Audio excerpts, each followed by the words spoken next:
So I sprained my ankle super bad, and then I fixed it really fast. And that's the video. That's part 1. And in 1 week, I did go play futsal that night, and I was able to win 3 games in a row. I had a brace on, and then I ended up actually leaving, or I watched for a little while because I had a trip to Half Dome, or to Yosemite, where I hiked Half Dome the next week. So super fast healing process, but we're still working on it. So this video is gonna go over how I'm getting back to more of the performance side of things. Yesterday, I was working on / learning to get more consistent backflips. So I was at the beach and I was like, okay, do it, back handsprings a few times, warm up. And then I went through a backflip, and when I landed, the ankle just tweaked. And I was like, dang it, okay.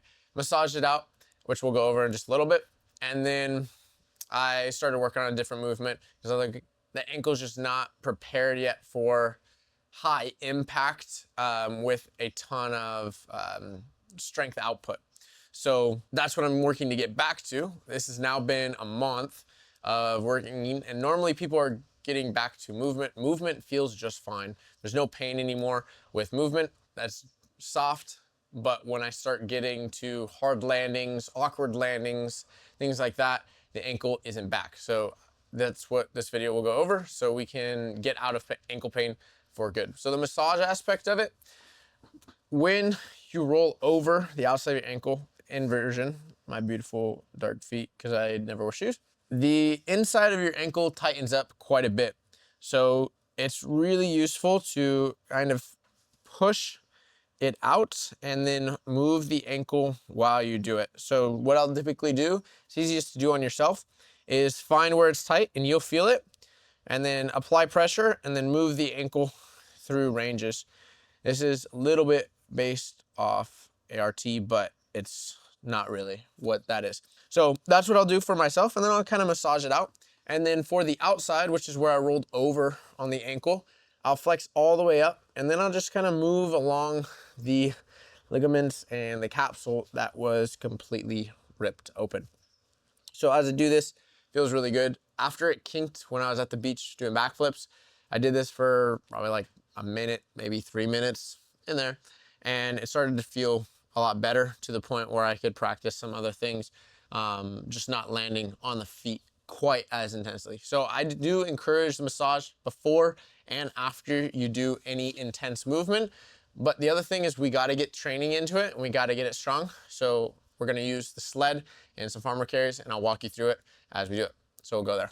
So the 3 outdoor movements we're going to talk about today that are key and probably the most underrated for ankle rehab is heavy, really heavy sled, and then farmer's carries and different angled walks.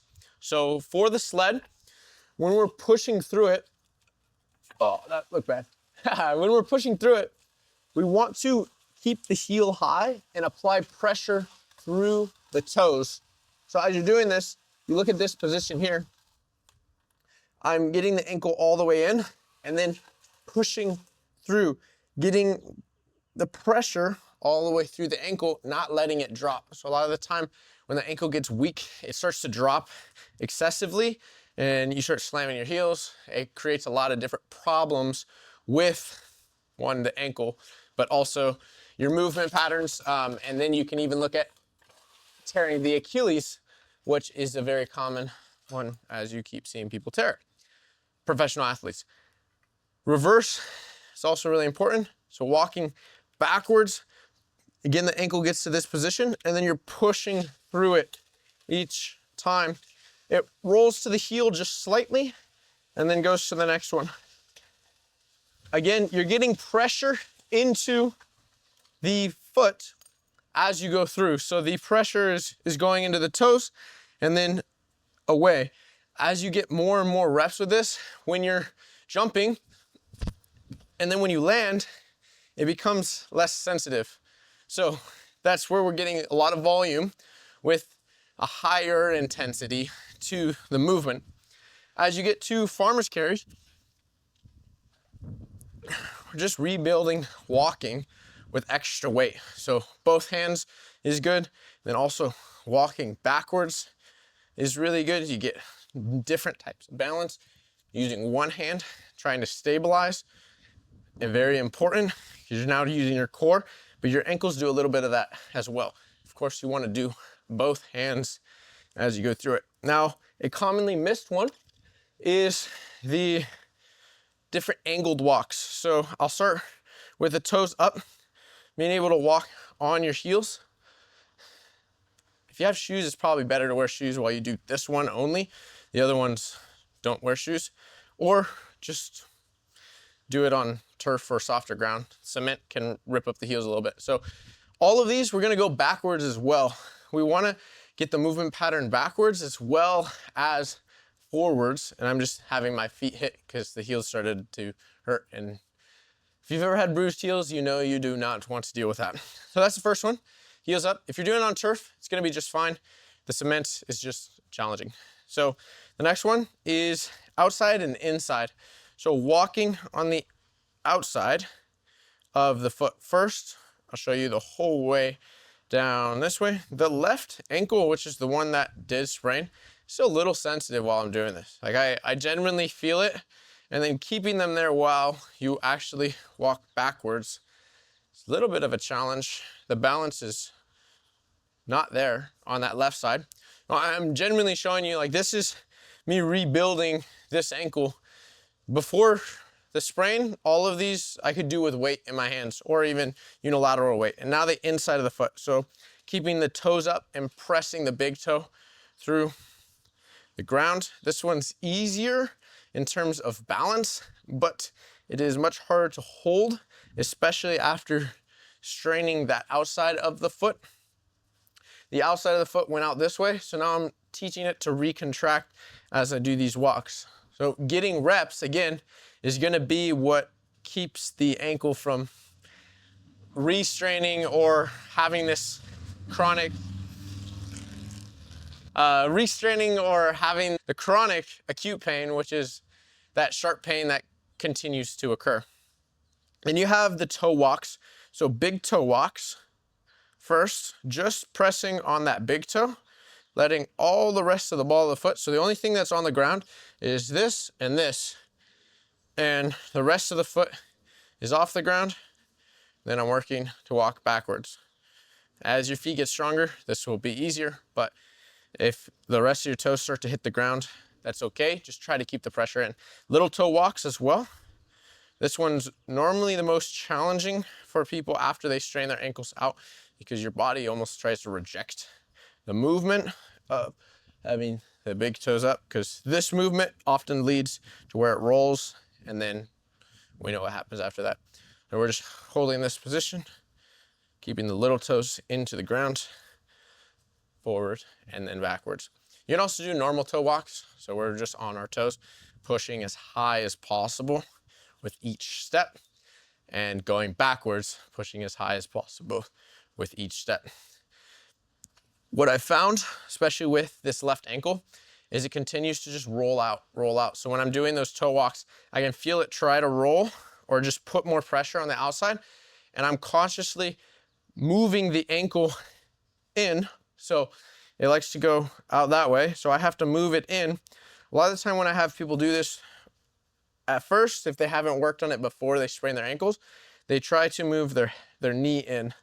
We don't want the knee to move at all. We want the ankle to do that movement. So when you're walking, I push the ankle in and then walk there. You feel it more in your Achilles, that's okay. You probably won't in the other one that's not been strained, and that's where you find, oh, there's weakness. So those three movements, heavy sled, a ton of repetition with the farmer's carries, and then the walks are gonna be huge for your basic ankle function. The last one that I'll use only for people who want to get back to sport, it's a little bit more advanced, it's related to the sled, is sideways sled. And why I won't use this for everyone is because there is a risk of falling with it. But if you're trying to move on a football field or soccer field, for some people that's the same thing, then we need to get this movement back where you're here and then pushing across here and pushing across here, pushing it. Basically, this is working multiple of the toes. So the big toe lands and then it pushes to the little toes, pushes out, teaches your ankle to do this motion over and over again. Then of course, as you go, I'm gonna go back the other way. It's a little bit hard to see, but here, and then it goes over. When the front foot, just so you know, form, the front foot, or so back foot. I know my lefts and rights. The back foot is gonna go over, land on the outside toes, shift to the big toe, and then push to the next one. And then that's gonna land on basically the forefoot and then push to the next. So just to give you a walk through here, if I'm walking this way, back foot comes forward, lands on the little toes, then pushes to the big toes, and then this one really lands on the big toe and then pushes over. It doesn't feel the same because it's not landing on the little toes. So little toes, big toe, little toe. And then back this way, little toe, big toe, little toe. The form, don't try to overanalyze it on where the toes are moving, this and that, but that's the idea of what you're looking for with the sideways sled. And only do that one if you're really trying to get back to sport. All the other ones are gonna be enough for you to do if you're just doing basic things. If you're just doing basic things, ideally, you're already pain-free. And we know everyone wants more, so sideways sled, bonus, I guess you could say, on these. So we'll go back inside. I'm gonna show you a few different gym exercises that work the ankle completely, specifically focused on dorsiflexion, which often is a big limitation and takes some time to get back. And then working the foot, because if the foot doesn't rebuild after an ankle sprain, you're bound to continue to sprain it. So let's go. So now we're in the gym. If you haven't done ankle work in terms of basic bent knee calves, straight leg calves, tib raises, tib bar raises, then you definitely should be doing that. This video kind of surpasses that because it's the more advanced stuff that people aren't talking about. So a lot of the time people will train their calves but not work all of this stuff, and then they wonder why they're still having ankle problems. It's because they need to do a lot of this stuff. So Patrick step-ups, I'm just gonna be using the bar, but these can get quite heavy. So as we go through it, this is the ankle that was sprained. The dorsiflexion is pretty limited on there. I can get into a full squat, but it's not completely comfortable. So Patrick step-ups, I've been doing them slow and rebuilding this position at the bottom, keeping my heel is pretty much off the ground and just pushing through the toes, pushing back up, getting really comfortable each time, and then moving higher up. I can do the one step higher, I just can't do it for as many reps. So as I'm showing you guys, we'll do it here and build it up. Sinking down, pausing, getting comfortable, and then coming back up. So that's the Patrick step up. Adding weight is good. Also doing it flat and doing high reps is really good. It's what I started with before I could do that with weight. And then adding excess weight and doing them very low. So you can do Patrick step ups with 135 pounds. Ideally, you can get to about half your body weight, or your body weight. If you're doing them flat, it should be your body weight. And you're just bouncing in here, very much like a Romanian rhythm squat. You're just doing it with one side and teaching your ankle to function again. So Patrick step-ups, extremely good to rebuild the dorsiflexion. Then you have Peterson step-ups.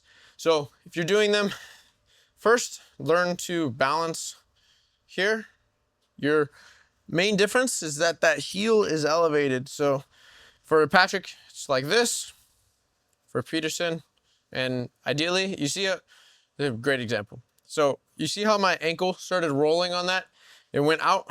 I want to push that big toe in the entire time. I want to train it to stay in instead of just creating that habit of I go out every time I dorsiflex. Because when that happens, you're running, you're moving, you go dorsiflex because you're moving, and your ankle has to go out.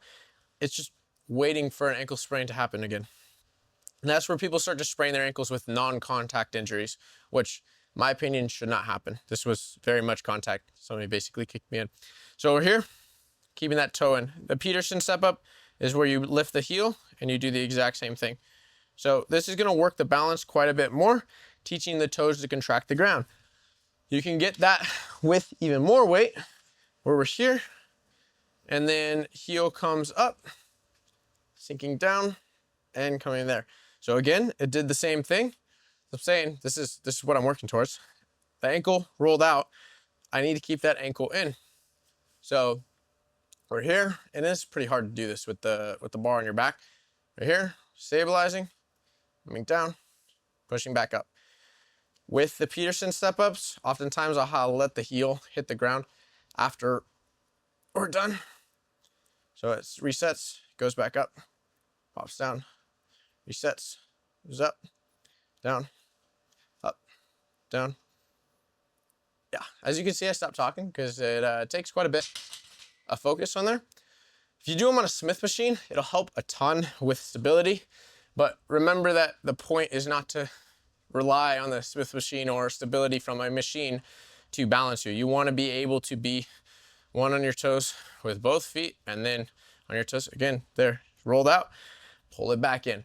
It's a common thing I'm working with because my other ankle doesn't do that. Why does my other ankle not do that? Because it didn't just get rolled. So both of those step up variations, extremely key. And again, you missed the mention, do calf work. If you haven't been doing calf work, you need to start rebuilding those muscles because there's an extended period of time that you weren't doing work there. So the last section of this is working the feet. And then I actually will talk a little bit about plyometrics, because if you're not gonna rebuild it before you go and try to jump and do all these other things, you'll get injured. So all of these, very important. The feet need to grab the ground. And when there's a discrepancy in the ankle, the feet start having some challenges with it. So you have to rebuild some of the flexibility in the feet, but also the way of creating tension. So these 4 movements come from Cador's Yanni. I'll do them on the left. So how this works, first one, pulling 4 toes with one hand, 1 big toe with the other hand, and then pulling the heel to your butt as close as possible. You're flexing the toes back as much as you are, technically extending the toes, but pulling them back as much as possible. And this creates a stretch through the bottom of the foot, into the fascia, into the Achilles, and then up, which is often very tight. After the ankle sprain, I could feel it quite a bit more in the inside of my ankle, where it was all just really compressed and tight. So I encourage you to do this one in the morning as much as possible. Then it goes to the cow. These have cool names. That one's called the cat. It's called the cow. So here, stretching the ankle back out. Let me flip around actually. So stretching the ankle back out. This one took quite some time to get the range back, because it was pretty much right here for an extended period of time, and it was not gonna open up. And then I just kept working on it, using my hands, pushing back more, until I could get back to sitting. And even now, like, I can sit like this, I still feel it on the left ankle. There's still quite a bit of stretch, and the Achilles doesn't like how it's functioning, which is why I'm working on it, and why there's still some little bits of pain when I'm landing hard. That moves to, I got something in my throat. I think I swallowed a bug. I got extra protein. So we're here. It moves. This is another version of the cow, where you're pulling your feet, toes into extension, and we're sitting back. There is a discrepancy. Like, I could sit on my right heel, I cannot sit on my left heel yet. I don't know if you can see it, but you probably can see it if I'm here. Like, I'm sitting back even.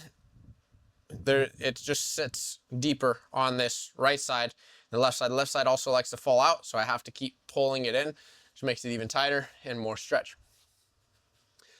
Those two you can bounce back and forth from, even just every morning. Do about 20-second holds, do it about 3 times is what I like to teach. And then we'll just build it from there. The frog sit, if you can't do this before you sprain your ankle, it's probably even harder after. But we want to just hold this position. This is working the tibialis here, but also teaching the ankle to reform in dorsiflexion. If you need to hold something to keep you upright, that's fine. Ideally, you can just sit like this, breathe deep into the ankle, make it feel good. You can even play with the toes while you do it, like trying to grab the ground. This will actually really fire up the top of the foot. Frog. If you can hold it for a minute, you're pretty well off. If you can't hold it for a minute, then we got some work to do with this movement. The last one is the camel. So this one is the most challenging, but also more of a workout. So just do it during your workout.